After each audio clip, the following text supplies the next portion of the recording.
Boa noite, eu sou o Júnior Sussi, eu trabalho na Secretaria Municipal de Educação, integro a coordenadoria do CELS e faço parte da equipe da Divisão de Cultura dentro dessa coordenadoria. Hoje a gente vai conversar aqui, fazendo parte da programação do mês do hip hop, que é março, a gente vai conversar com alguns artistas que integram o elenco do filme Arte no Muro, dirigido pelo Bonesso, contemplado pelo PROAC, e para a gente conversar um pouco sobre uma linguagem das 4 que integram a linguagem do hip hop, que é o grafite.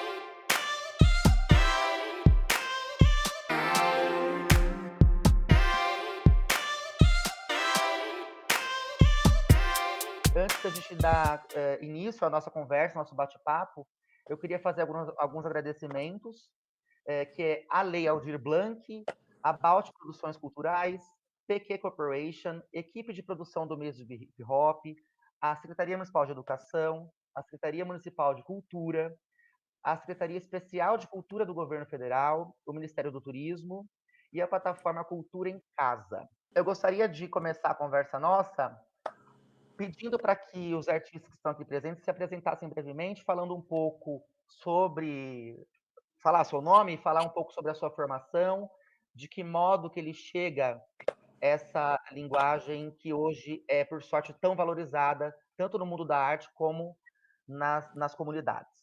Por favor, gente. Bom, me chamo Jean Duarte, tenho 37 anos, nasci no interior do sertão do Cariri da Paraíba, numa cidade que se chama Sumé. Vim morar em São Paulo novinho, vim morar ali, cresci ali no centro de São Paulo, na região da Barra Funda, entre Santa Cecília, Barra Funda, Santa Cecília, Marechal Deodoro, e de lá foi onde eu tive os primeiros contatos com o movimento hip hop, com a pichação, com o grafite, né? Foi onde eu tive o primeiro contato com essa linguagem, né? Eu me chamo Ricardo, né? Eu sou conhecido como Ricardo Aquene, né?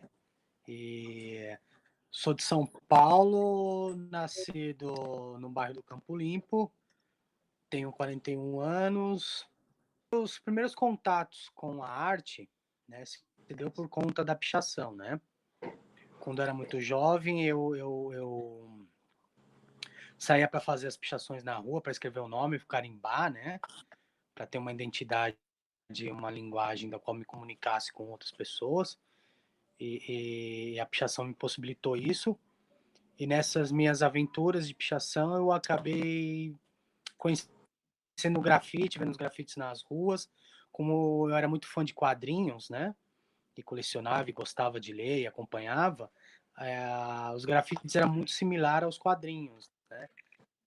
E quando eu vi aquilo, eu falei, uau, isso aqui é legal pra caramba, isso aqui parece quadrinho, parece um desenho de quadrinhos e tal. E de 96, na época 96, assim, comecei a rabiscar, comecei a desenhar. E de lá pra cá não parei mais, né? De pintar, desenhar, enfim. Maravilha, obrigado. Essa discussão da origem que vem depois da pichação para outras manifestações, a gente vai retomar logo em diante, tá? Suzue, por favor. Eu me chamo Kátia Suzue, também nasci na cidade de São Paulo, no bairro do Tucuruvi. Faço grafite desde 2005. Eu fiz uma licenciatura nesse mesmo período. Na época que comecei a pintar, eu ingressei na universidade. Depois fiz um técnico em museu, e na época eu estudei ali no Carandiru, e foi logo que subiu ali o MAU, que é o Museu Aberto de Arte Urbana.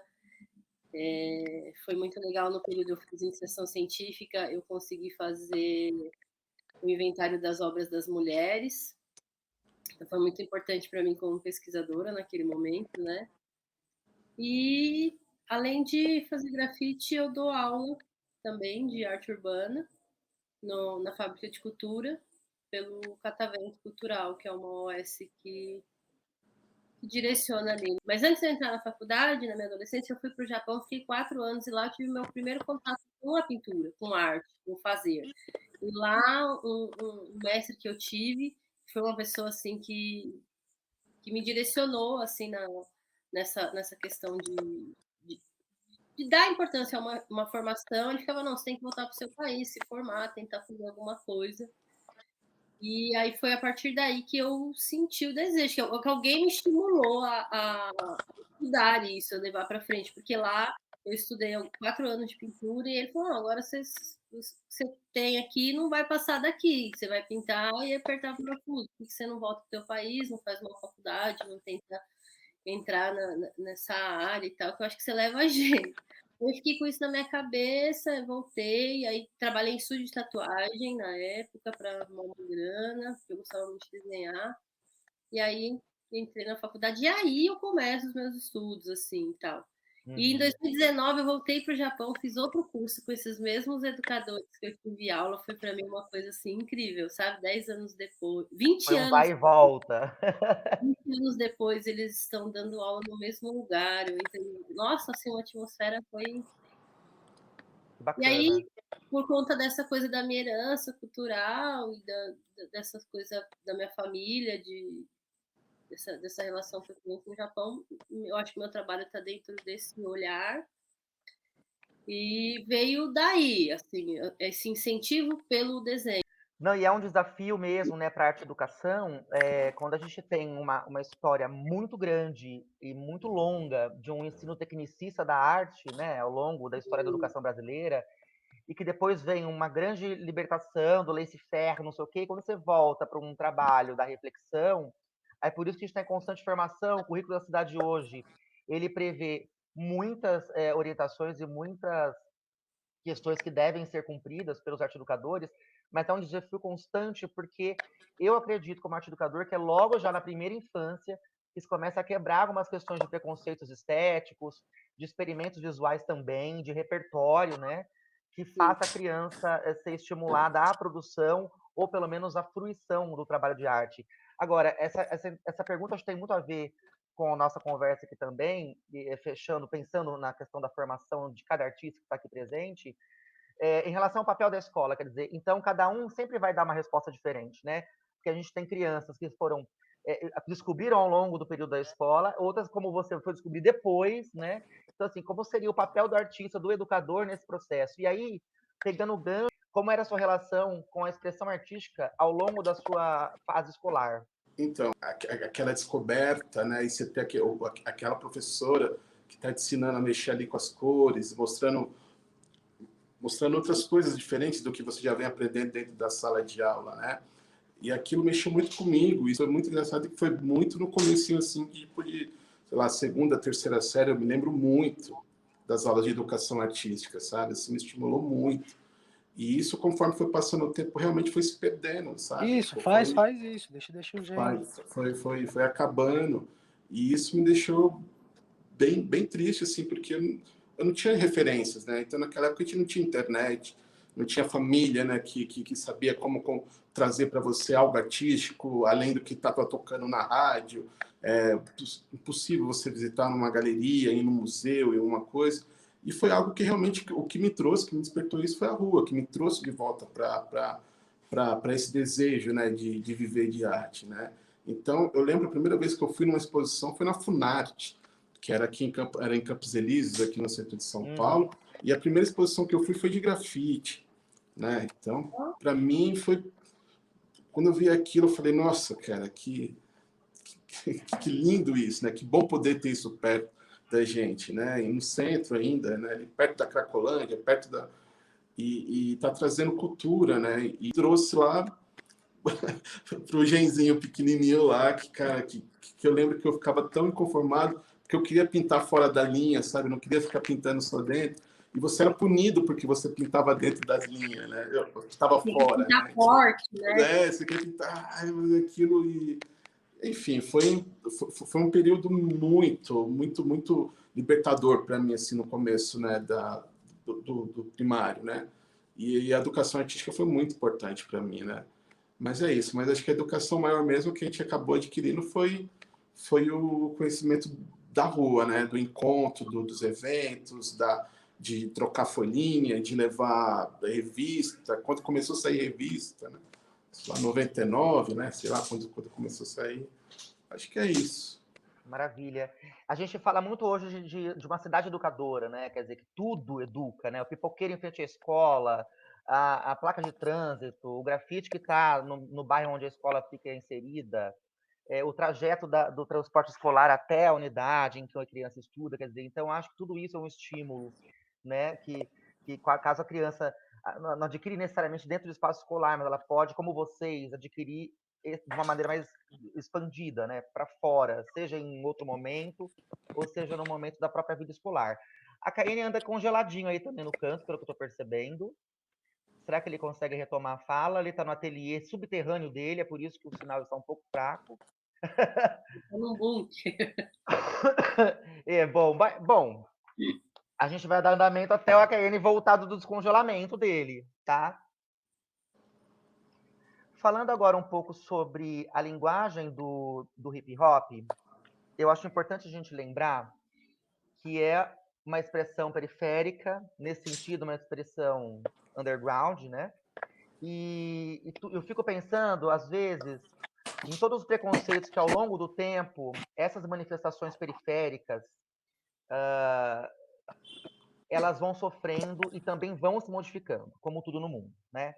Então, eu fico pensando hoje, por exemplo, o samba, ele foi completamente acatado pelas classes mais altas, né? Então, sobretudo com o papel da bossa nova. Só que, se a gente for pensar na década de 40, o samba era uma linguagem vista como linguagem de vagabundo, né? De periferia, acontecia nos quintais, né? Então, assim, ao mesmo tempo, isso vai acontecer depois com o rap nos anos 90, né? É som de vagabundo, é de bandido, né? A juventude negra, com as palavras de ordem, enfim, de denúncia. E depois isso vai até sendo incorporado pela classe média, pela classe alta, por pessoas brancas, né? Que originalmente não era a grande maioria nas letras do rap, ou na autoria das letras de rap, e também, mais uma vez, já um pouco mais acatado, já um pouco mais absorvido por todas as classes sociais. Me parece que hoje, estou fazendo esse exemplo de música, é o funk que sofre um pouco com essa questão, né? Que ainda não é música, né? Porque ela está sendo feita agora, né? Então, tudo aquilo que é feito ao mesmo tempo, no momento, contemporaneamente, causa um estranhamento e é difícil classificar, é difícil olhar com um olhar com aquilo que já foi consagrado, que já está colocado como certo e errado, se é que isso existe na arte, pelo amor de Deus. E aí, trazendo esse paralelo junto à imagem do grafite, eu queria que vocês me falassem um pouco, e aí eu acho que vocês podem se manifestar abertamente, de como que essa linguagem que surge originalmente nas ruas, como uma linguagem, seja de desvio de atenção numa cidade que pode ser completamente deteriorada, num espaço, né, da cidade deteriorado, ou de uma mensagem que seja mais combativa, mais de protesto, ou mais de sensibilização, enfim, todas as possibilidades temáticas, de viés temático que o grafite pode possibilitar para aquela população que está andando naquele território, seja de transporte, seja a pé, e a arte ela tá ali, pronta para ser consumida, ou seja, não tem coisa mais democrática que isso, né? Como é que você pode perceber essa história de uma linguagem que nasce de um grito de rua para que depois se transfere ao longo do tempo, assim como o samba que eu falei e tudo mais, para o consumo da grande elite, para os espaços institucionais de cultura e para feiras de arte mundo afora? Cara, eu posso falar por mim, né? Posso te falar assim, o que foi essa transição para dentro do meu trabalho, né? E o que eu posso estar te dizendo assim sobre o que eu acho. Eu acho que você nunca vai conseguir comprar um grafite. Ponto. Acho que o grafite ele é feito ali naquele momento, para aquelas pessoas, porque foi organizado, sabe? E grafite para mim é um outro tipo de atitude, sabe? É um momento realmente de doação, de estar mostrando a cara, de estar se posicionando, ilegal, legal, pichação, enfim. Para mim, isso é uma coisa da rua, sabe? Então, isso tá lá, ali para lá. Agora, quando você faz essa transição para a galeria, eu acho que você já muda todo o foco, sabe? Não é que muda o artista, mas muda a concepção da obra. Então, hoje eu dentro de todos os meus privilégios, dentro do meu ateliê, com as minhas tintas, sentado, pintando aqui, é muito diferente do que eu estar pintando na rua. Sei lá, tomando sol, tomando chuva, tomando... Então, é uma transição muito... Chega a ser até orgânica, né? Porque você começa a entender que há novos espaços que você pode estar ocupando, né?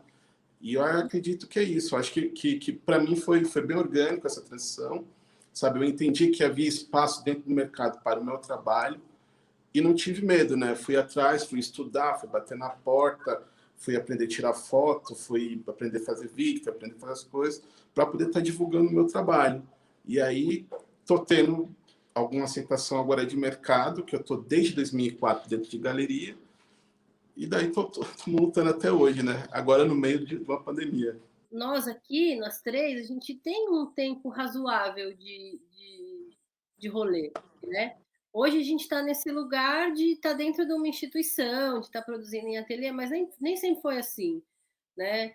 Eu priorizo o meu trabalho na rua, assim, eu prefiro vender um grafite, um street art, né, que é esse o nome, do que um quadro. Eu prefiro pintar com spray, é onde eu me deleito, assim, onde eu me realizo, é onde eu sinto um poder, a lata de spray, ela me dá um poder que é incrível, assim, de controle. Quando eu tô ali, e é sempre uma coisa muito forte, assim, é uma coisa de integração. O corpo faz parte, né? Não é só o ato de fazer, o ato de transformar, você tem que entender o espaço. Isso falando de uma instituição, né? Quando, sei lá, eu adoro, como sou técnica em museu, então toda vez que, para mim é uma honra pintar no museu hoje. Mas quando eu comecei a pintar, por exemplo, era onde dava ibope. Eu vim desse rolê do hip hop, fiz letra por muito tempo, e quando você está nesse rolê, eu era mais jovem, né? Você quer vandalizar, né? Eu era integrante de uma CRIO que chamava Noturnas, que o nosso único objetivo era bombardear. O meu, né? Falando por mim, as meninas pode até ser que não, mas esse era o meu objetivo. E foi daí, porque o grafite ele é um espaço de aceitação, não é um negócio que você fala assim, ah, eu sou grafiteiro, ponto. A comunidade do grafite tem que te aceitar e tem que te ver como, senão você nunca vai ser. Então, isso é um. Para chegar nesse lugar de estar na street art, teve que passar pelo grafite. Tem muita gente que não passou pelo grafite e é street art, que nunca vai ser grafiteiro, nunca vai ser considerado no rolê do grafite, nunca vai estar num debate sobre grafite, porque nem entende, não tem essa vivência. Porque o grafite é isso: é a ilegalidade, é a rua, é o ibope, é você ser aceito por essa questão, toda essa questão marginal de você dominar o seu bairro. Para eu que sou mulher, é pior, porque você tem que provar 2 vezes mais que você é melhor, você tem que fazer 2 vezes mais um rolê que os caras fazem para eles aceitarem. E chega uma hora que às vezes você que nem gosta, assim, sabe? Eu vejo que tem vários caras que nem gostam do meu trampo, mas respeitam pela caminhada. Então, é um processo, sim. Já foi o rolê de Ibope, já foi o rolê de lugar abandonado, que você pode pirar e desenvolver e tentar coisas novas. Já pilastra também já foi. E tudo vai sendo, sabe? Tudo é uma fase, né?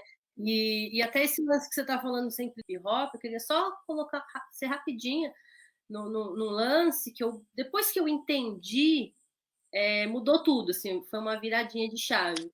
Que o grafite é um elemento do hip hop, mas o hip hop não necessariamente é um elemento do grafite, entende? E por muito tempo eu achava que eu tinha que ser aceita por essa comunidade do hip hop. E quando eu me libertei dessa coisa de hip hop foi quando eu entrei nesse lugar de street art. Porque eu não sei se o Jean passou por isso, mas são momentos, né? Você não começa a pintar querendo ser artista, você começa a pintar querendo ser rebelde, senão você nunca vai ser grafiteiro, nunca vai fazer grafite de verdade, né? Parece que é Exatamente. mais ou menos o fundamento, né, da linguagem, é nesse sentido, assim. Então você, pela origem, é mais ou Nada menos ao assim. vandalismo. Não adianta falar Uhum. que não, é embelezar a cidade. É embelezar a cidade hoje, que está aí, arte contemporânea aceita, street art está dentro de instituições, a galera está querendo vender, então tem que embelezar. E o que eu pinto, não é grafite, é um souvenir, e quem compra não é uma pessoa que gosta de arte pintada por mim, é uma pessoa que gosta do grafite e quer ter um pouco daquela história, é um souvenir da Certo. grafitura. Não é uma coisa de, nossa, se sobressaiu na técnica e todo o passado é uma história negra e foi apagada. Não. Que eu acho que esse é o lance da street art, né? Do grafite. Quem vem desse grafite real tá nesse rolê hoje da street art porque é sei lá, Natural. consciência, né? Uhum. Eu vou aproveitar e puxar esse gancho da sua fala, que é a pichação, que é a velha discussão. Pichação, grafite. O que é arte, o que não é arte. O que é válido, o que não é válido. Lembrando que o homem sempre teve essa necessidade de demarcar seu território, né? Desde os primórdios da civilização, né? Das civilizações, enfim.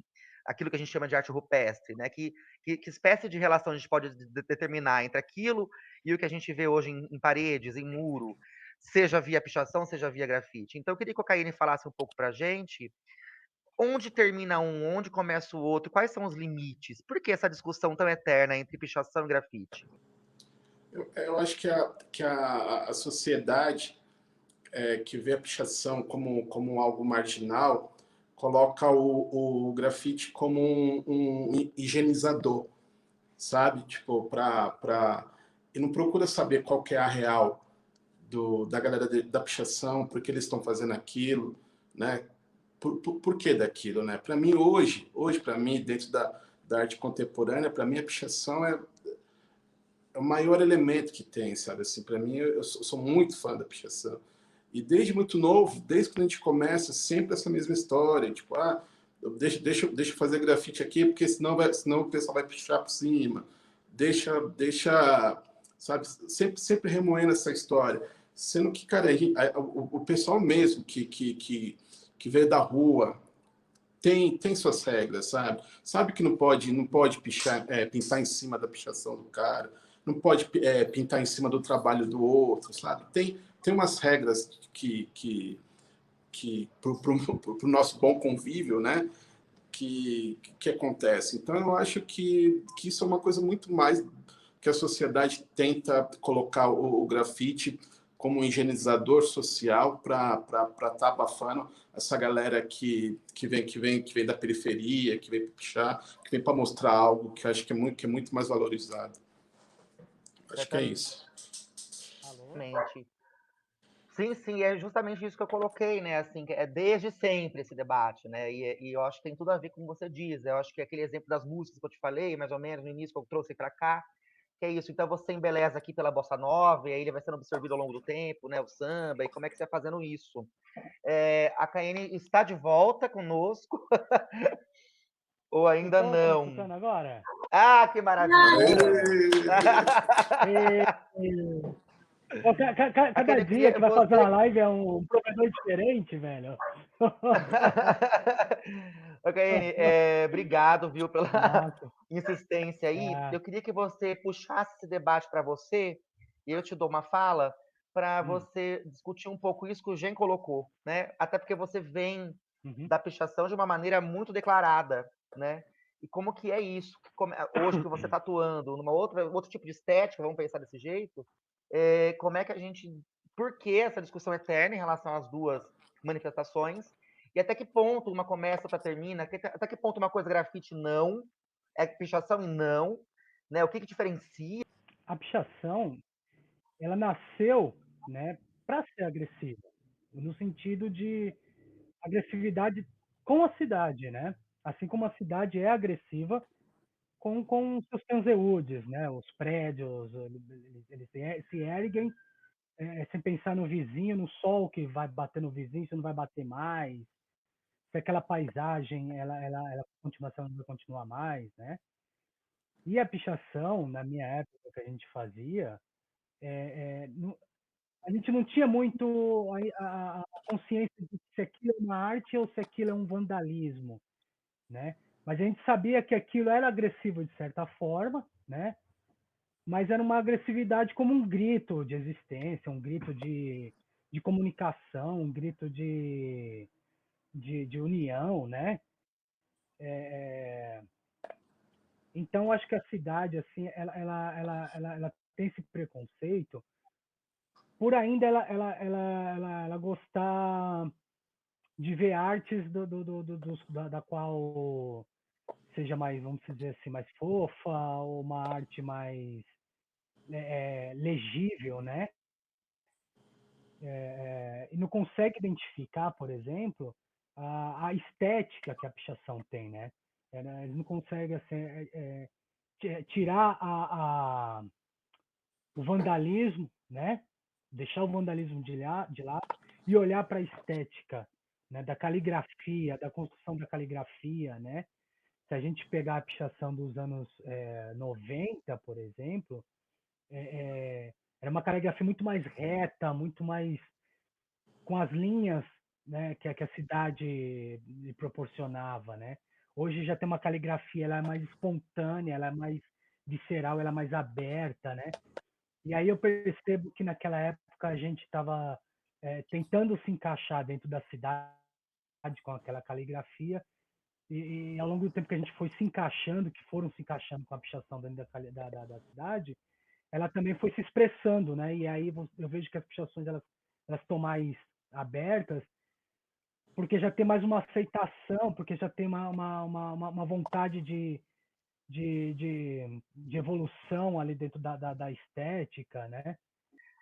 Suzue, eu fico pensando aqui, pensando no hip hop em si e partindo depois para o grafite, né? Como é que a gente pensa na. A KN, você voltou, você caiu, desculpa, Suzue, olha só, tá bem dinâmica.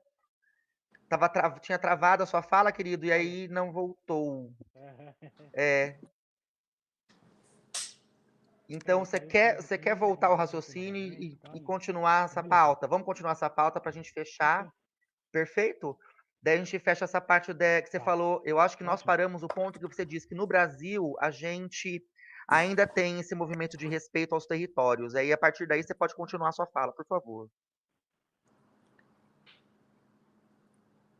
Então, pipocou aqui de novo, mas vamos lá. Enfim, assim, aqui no Brasil, assim, existe esse respeito mútuo, né? Por conta das duas linguagens se ocuparem do mesmo espaço urbano, né? Nasceram, né, e foram criados e foram evoluídos no mesmo espaço urbano, né? Dividindo o mesmo espaço, né? Cada um no seu caminho, né? Mas dividindo o mesmo espaço. Então houve sempre esse consenso de respeito, né? De olha, o grafite sempre teve isso aqui no Brasil, principalmente, de olha, pô, eu cheguei aqui primeiro, eu fiz primeiro, né? Então eu gostaria que respeitasse o meu fazer, né? E a pichação também, né? E também assim, muitos grafiteiros também foram pichadores, muitos grafiteiros são amigos de pichadores, né? E vice-versa. Então, por conta dessas amizades, existe um certo respeito mesmo, né? Ontem mesmo eu estava folheando algumas coisas antigas e achei uma galera antiga da pichação e a gente conversando e lembrando, né, das coisas. E a galera, tipo, pô, que legal, você tá fazendo grafite, que da hora, pô, bom, é bem bacana. Então, né, a gente sente que mesmo, né, eu ainda estando fazendo grafite, a galera ainda continuando fazendo pichação, tem admiração, porque a gente também tem muita admiração pela pichação, né? Mesmo os que nunca fizeram pichação, tem uma admiração porque consegue entender a estética, consegue sentir a força que a pichação tem, né? E os pichadores também gostam de arte, muitos pichadores fazem arte, né? A gente estava falando da questão de pichação, de ser aceitável ou não. Fiquei lembrando aqui do Retina, né? Que aquilo é uma caligrafia, se fosse feita aqui no Brasil, seria uma pichação, fosse feita comumente, né? Como é feita em tela e já vira uma arte, já vira uma outra coisa, assim, né? Então, assim, né, até hoje existe esse respeito. Tem gente que não entende, tem gente que é muito nova, que não entende as regras da rua, né? E acaba, às vezes, atropelando os pés pelas mãos. Mas isso casos isolados, assim, né? Um caso comum. Pessoas que estão ativas na pichação, pessoas que estão ativas no grafite, sempre tem esse respeito um pelo outro.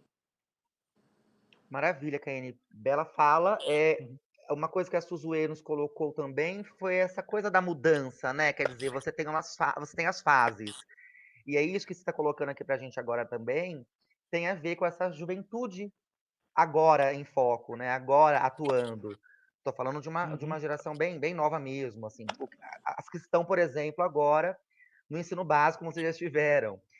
Eu queria, Kaine, que você finalizasse a nossa conversa dentro da sua contribuição, para depois eu tocar a bola para os outros dois fazerem a sua última palavra, que você pudesse dar um recado para os estudantes que gostam de street art e para os educadores e educadoras da rede, no sentido de trabalhar isso na sala de aula e como elas devem estimular isso para que as crianças, adolescentes e jovens possam ser transformados, como vocês, pela linguagem do grafite, da street art, do hip hop, seja o que for.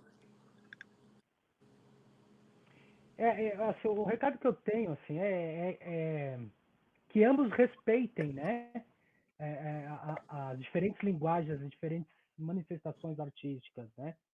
Seja ela uma pichação, seja ela um grafite, seja ela uma pintura, seja ela uma escultura, enfim, tudo é manifestação de arte, né? E que com o tempo o jovem que está fazendo aquilo que não está sendo entendido, aquilo com o tempo ele vai desculpa, tendo forma, criando forma, né? E evoluindo e amadurecendo, né? A gente mesmo, quando começou a pintar grafite, a gente era super discriminado, né? A gente não sabia, nem a gente sabia para onde a gente ia com aquilo, mas a gente ia. Nós fomos, né? Nós continuamos, né? E aí a gente é o que é hoje. Não sei se é grande coisa ou menos coisa, mas a gente é alguma coisa, né? Então eu acho que quando o educador ele olha, mesmo que ele não entenda, que ele não goste, mas que procure observar, procure apoiar, né? Que de repente nem vai ser aquilo que o garoto não quer, mas a partir daquilo vira uma outra coisa, né? E que os garotos continuem fazendo, que sempre tenham uma paixão, uma vontade para além do fazer, para além da estética, para além do ganhar dinheiro, para além de ser famoso, né? Respeitar a vontade, a paixão, né? E a insistência, né? Você insistir naquilo, você estudar aquilo uma hora ele vai virar alguma coisa, aquilo uma hora vai trazer resultado, vai trazer benefícios, né? Então é o constante fazer, né? E o constante apoiar e sentir e estar junto e, sabe, professor e aluno, um junto com o outro a gente constrói uma história, né? Constrói uma coisa bacana. Maravilha, Kaine. Muitíssimo obrigado pela sua fala, pela sua colaboração, Desculpa pelas suas pistas, né? Pela sua sugestão. Valeu. Suzue, então, para a gente também fazer assim como ele e dar uma última fala para quem nos está assistindo, eu queria que você se direcionasse, se possível, diretamente às estudantes da rede, as meninas, né? As juventude, as meninas que gostam tanto do grafite, e você como mulher nesse meio. Muita coisa já mudou, né? Dentro do cenário atual é comum a gente ver meninas, não chega nem perto do número de homens. A história da arte, de um modo geral, é machista, né? Acho que a história da humanidade, do patriarcado, do capitalismo tem como herança essa bagagem. Só que hoje eu percebo que é diferente. Eu trabalho nesse programa cultural, eu dou aula há 7 anos. No primeiro ano, eu sofria muito das crianças, porque entrava na sala, eram 30 meninos, não tinha menina. No segundo semestre, tinha uma menina, e hoje eu tenho uma sala mista. Assim, no semestre passado, eu tinha predominantemente meninas, que é muito louco isso, porque é uma coisa que eu sinto que eu fui construindo também. E eu acho que as meninas, eu acho que o importante é acreditar Hoje as meninas elas têm muito mais acesso à leitura, elas têm muito mais acesso a tudo, a material, à internet, a uma rede de apoio, coisa que quando eu comecei a pintar não existia, não existia uma rede de apoio para nada, assim, tipo, para a mulher dentro desse contexto. Acho que foi por isso que a gente sentiu a necessidade de fazer uma CRIO, que tinha na época, porque a gente conseguia ver apoio uma na outra, e não era aquela coisa, e era uma coisa assim de ajudar, sabe? De dar a mão, de falar, ó, estamos juntos. Então, hoje, eu acho que as meninas têm que, aliás, nem precisa, elas já sabem, e elas têm que se fortalecer com outras meninas que têm o mesmo pensamento. Porque não adianta a gente querer fazer parte de um grupo que não vai nos aceitar, que a gente vai sofrer. Porque eu sofri, no começo era sofrido, eu queria fazer um rolê com a Kenny, mas eu ficava pensando, pô, nunca vou fazer rolê com ele pinta muito bem, eu não pinto bem, e o bloqueio não era nem vindo dele, era meu, porque o machismo não fazia parte só da estrutura do grafite, fazia parte da minha formação.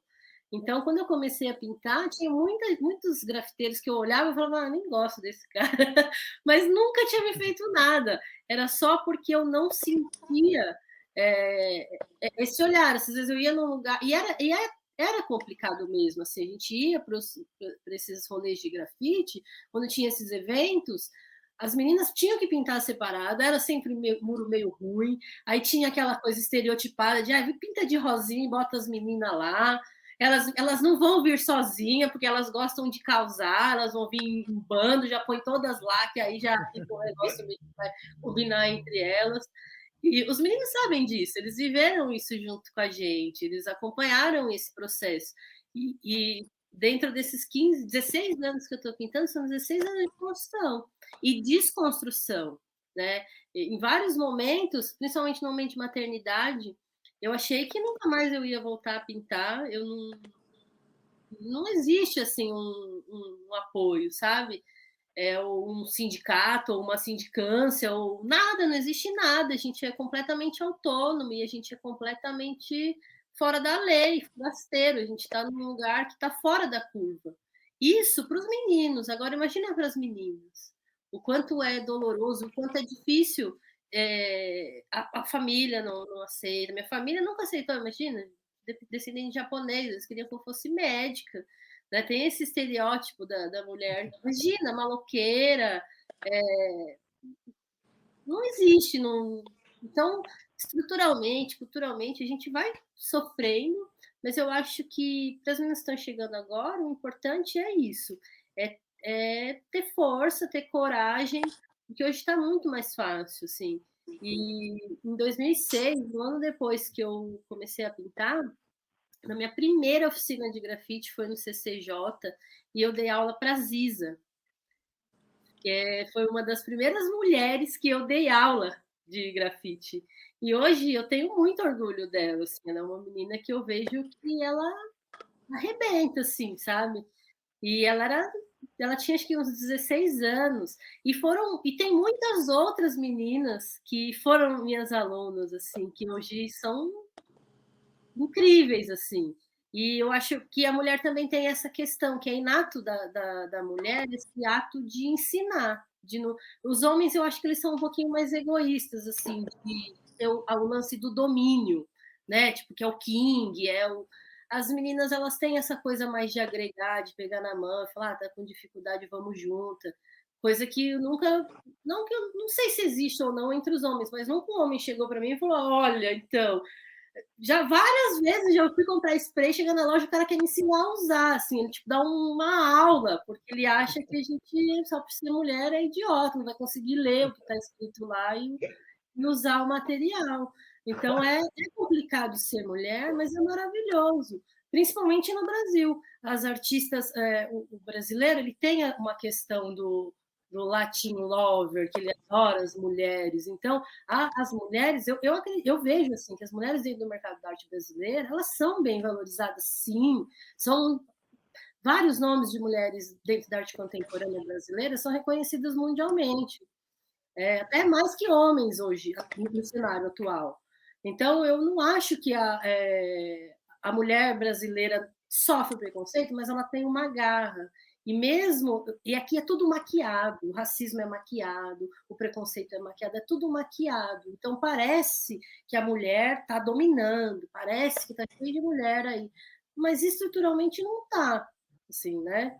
É difícil ainda, mas é delicioso, né? É muito legal você fazer uma coisa que não é para você fazer, é muito mais gostoso do que quando alguém chega e fala, né? É muito mais legal, eu acho, que conquistar o lugar do que ganhar no grito ou É toda ganhar. aquela função que é atribuída aos gêneros, né? Igual você estava dizendo, uma moça oriental, enfim, de família oriental, qual é o papel dessa mulher, né, dentro dessa cultura? Médica, engenheira, aquela história toda. Então, esses papéis atribuídos ao gênero, que liga também a como se expressar, a como atuar na sociedade, a profissão que vai escolher. Por sorte, só vem se transformando tudo isso e deixando as pessoas um pouco mais confortáveis, mais felizes com suas vidas. Eu agradeço, Zoe, e agora, por último, quero pedir para o Gen deixar o recadinho dele às famílias dos estudantes. Como é que as famílias dos estudantes podem estimular, apoiar, tentar deixar as crianças, adolescentes e jovens um pouco mais empoderados em relação àquilo que eles querem fazer? Tem que dar informação, né? Dá papel, dá caneta, dá tinta, deixa se expressar, né? Tipo, não poda, deixa a criança liberta para poder se expressar. Não julga porque pintou fora da linha, sabe? Busca informações. Eu acho que o conhecimento está aí. Hoje está tudo muito mais fácil, sabe? Você tem onde buscar, você tem como você filtrar, você tem como você trazer informação, você tem como mandar um direct para um artista que você gosta, sabe? Pedindo informação sobre técnica, sobre suporte, sobre tudo. Então, acho que, cara, deixa livre, né? Vai pintar, vai. Agora não, né? Na rua não. Fica em casa, na folhinha de sulfite. Mas quando tiver possibilidade, vai experimentar, né? Vai para a rua, sabe? Respeitando as regras, pergunta para o amiguinho mais velho, pô, será que eu posso pintar ali? Tem que pedir autorização? Como é que eu faço para, sabe, se informar? Só se informa. Acho que vai dar tudo certo. E seja persistente. Maravilha. Persistência é a palavra que mais está na cabeça de todo mundo nesses momentos, né? E que como a arte está se mostrando cada vez mais solidária também com o outro, né? Poxa, eu só tenho a agradecer, agradeço muito aos maravilhosos Gen Duarte, Suzue e a KN. Parabenizo pelo trabalho fantástico que vocês fazem. O filme é maravilhoso, já vou deixar aqui mais uma vez o convite para todo mundo que está nos vendo assistir o filme, que vai ser veiculado pelo Facebook da Secretaria Municipal de Educação, tá? E com mais pessoas, um casting maior, que vai contar de todas as suas particularidades dentro da sua expressão de street art. Quero agradecer todos os educadores e educadoras da Rede Municipal de Educação de São Paulo, também aos todos os profissionais que atuam na educação, também às crianças, adolescentes e jovens que gostam tanto dessa temática também, e também a todas as famílias e a comunidade escolar de modo geral. Obrigado e até a próxima. Obrigado, Su. Tchau, gente.